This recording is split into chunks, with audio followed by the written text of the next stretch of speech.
Wednesday, how y'all doing?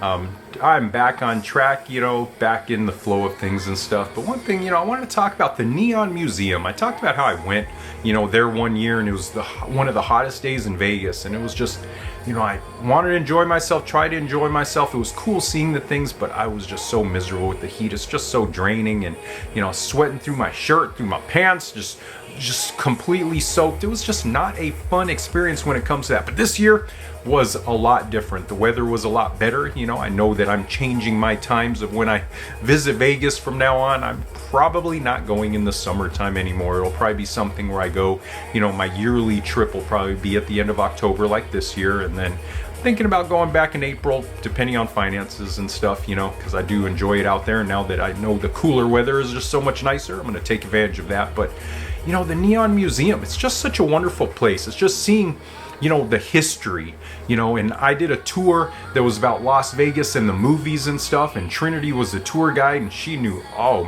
so much stuff about all these different movies and stuff, and things I never even noticed in them and stuff. So I've been watching some of the movies set in Vegas, and kind of with the stuff that I learned and picked up on why they filmed at certain locations and what was the reason behind it and how the limits were and stuff like that. That was really cool. But one thing is the history of Las Vegas. You can see it in the signs, and when they talk about the casinos and talk about different things through history and stuff, these are signage and stuff that was pretty much just thrown out to be scrapped and everything that they bring back. And some of them, they restore throughout the years and bring it back to their former glory and stuff. But life's kind of like that too. We throw things out.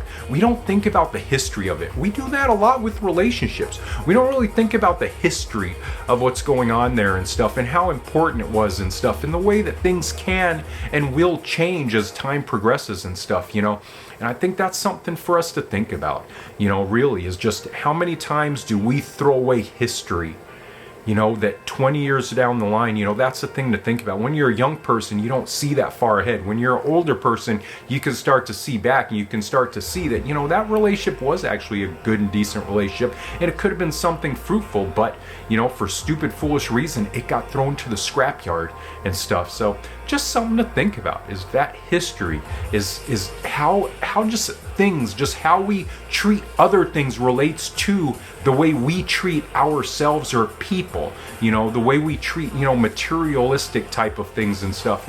You can just kind of see the common things in there. So anyways, have an awesome Wednesday.